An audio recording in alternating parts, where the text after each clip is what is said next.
Good morning children. আজকে আমি তোমাদের আশা পূর্ণা দেবী রচিত আশা পূর্ণা দেবী, যিনি বিখ্যাত সাহিত্যিক ছিলেন, তার লেখা জ্ঞানচক্ষু গল্পটি একটি ছোট ছেলের জ্ঞানের চক্ষু কিভাবে উন্মীলিত হলো সেই বর্ণনা তিনি করেছেন। এখানে তিনি একটি চরিত্র সৃষ্টি করেছেন যার নাম তপন। তপন ছোটবেলা থেকেই লেখার প্রতি তার আগ্রহ রয়েছে। তপন লিখতে ভালোবাসে বলে সে তার ছোট মাসির বিয়েতে মামার বাড়িতে গিয়ে সেখানে একটি গল্প লিখে ফেলে। দ্বিপ্রহরে সবাই যখন ঘুমোচ্ছে সেই সময় তপন হোম টাস্কের খাতা নিয়ে ছাদের সিঁড়িতে চলে যায়। সেখানে যাওয়ার পর তপন তার বিদ্যালয়ে যাওয়ার প্রথম দিনের অভিজ্ঞতাকে লিপিবদ্ধ করে। লেখার পর তপন অত্যন্ত উত্তেজিত হয়ে ওঠে গল্পটি দেখে। তপন দেখতে পায় যে সে সত্যিই একটি সুন্দর গল্প রচনা করে ফেলেছে। উত্তেজনাবশত তপন তক্ষুনি ছোট মাসিকে সেই গল্পটি দেখায়। ছোট মাসি, যিনি তপনের থেকে বয়সে বড় হলেও তার বন্ধুর মতো ছিলেন। তপন সবসময় ছোট মাসির সঙ্গে সব রকম আলোচনা করত। সেই কারণে তপন ছোট মাসিকে গল্পটি দেখালে ছোট মাসিও গল্পটি পড়ে অত্যন্ত আনন্দিত হয়ে ওঠে। তৎক্ষণাৎ ছোট মাসি গল্পটি নিয়ে তার স্বামীর কাছে চলে যায়। ছোট মেশো ছিলেন একজন অধ্যাপক এবং সুলেখক। তিনি বহু লেখার মধ্য দিয়ে বিখ্যাত হয়ে উঠেছেন। ছোট মাসি ছোট মেশোকে সেই গল্পটি দেখিয়ে বলেন, গল্পটি যদি ছাপিয়ে দেওয়া যায় তাহলে অত্যন্ত ভালো হয়। তপনের ছোট মেশো গল্পটি পড়ে জানায় যে গল্পটি ভালোই হয়েছে, কিন্তু একটু কারেকশনের দরকার আছে। যেহেতু কাঁচা হাতের লেখা, সেই কারণে এই লেখাটি সরাসরি ছাপানো যাবে না। ছোট মেশো সকলকে আশ্বস্ত করে গল্পটি নিয়ে চলে যান। তিনি জানিয়ে যান সন্ধ্যা তারা পত্রিকার সম্পাদক তার পরিচিত। তার অনুরোধে সন্ধ্যা তারা পত্রিকার সম্পাদক হয়তো এই গল্পটি ছাপাতে রাজি হয়ে যাবেন।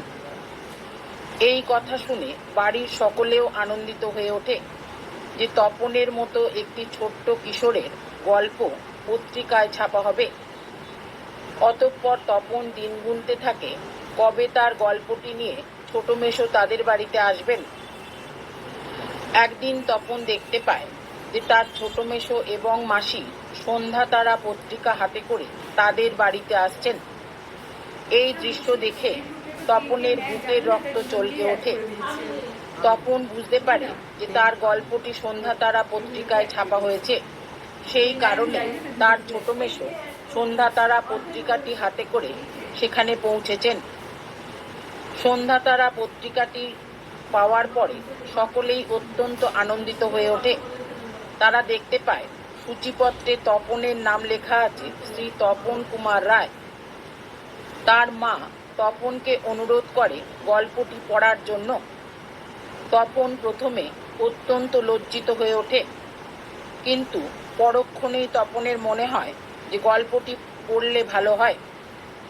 ছোট মেশো যদিও আগেই জানিয়ে দিয়েছিলেন যে গল্পটি কিছুটা কারেকশন করে দিয়েছেন, কেননা কাঁচা হাতের লেখা সম্পাদক ছাপাতে চান না, তাই কিছুটা কারেকশন করে দিয়ে তবে গল্পটি ছাপাতে দেওয়া গেছে।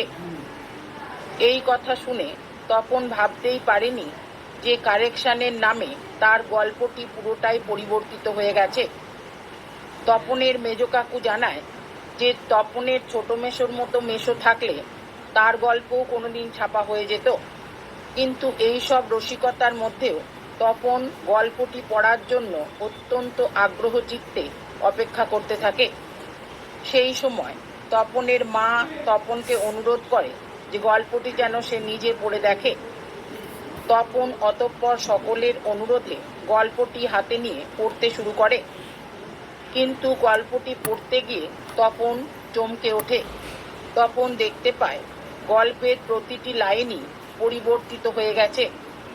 তপন যে গল্পটি লিখেছিল সেই গল্পটি পুরোপুরি পরিবর্তিত হয়ে গেছে। ছোট মেশো কারেকশনের নামে গল্পটিকেই পাল্টে দিয়েছেন। তপন অত্যন্ত ব্যথিত চিত্তে চোখের জল সংবরণ করে কোনো রকমে গল্পটি পাঠ করতে থাকে। অতঃপর তপন প্রতিজ্ঞা করে যে আর কোনোদিন সে তার নিজের গল্প অন্য কাউকে ছাপাতে দেবে না। যদি প্রয়োজন হয় সে নিজে তার গল্প ছাপাতে দেবে। কখনো অন্যের ভরসায় সে গল্প লিখবে না। তার গল্প লেখার অভ্যাসটা সে আরো বেশি বাড়িয়ে দেবে এবং নিজের গল্প নিজে ছাপিয়ে সে সুনাম অর্জন করবে। এইভাবেই তপনের জ্ঞান চক্ষুর উন্মিলন ঘটে। অর্থাৎ জ্ঞান চক্ষুর উন্মিলন তপনের মধ্যে প্রকৃতপক্ষেই ছিল, কিন্তু সেই উন্মিলন এতদিন ঘটেনি। আজকে ছোট মেশোর বদান্যতায় সেই জ্ঞান চক্ষুর উন্মিলন ঘটেছে। প্রথমেই তপনের জ্ঞান চক্ষু খুলে যায় তপনের ছোট মেশোকে দেখে। কেননা তপন জানতো যে সাহিত্যিক মানে অন্য জগতের লোক। কিন্তু তপনের ছোট মেশো যখন তপনের সামনে এসে দাঁড়ায় তখন তপন দেখতে পায় যে ছোট মেশো আর 5 জন মানুষের মতোই। তার আচার আচরণ খাওয়া দাওয়া একই রকম। সেই সময় তপনের জ্ঞান চক্ষুর উন্মিলন ঘটে।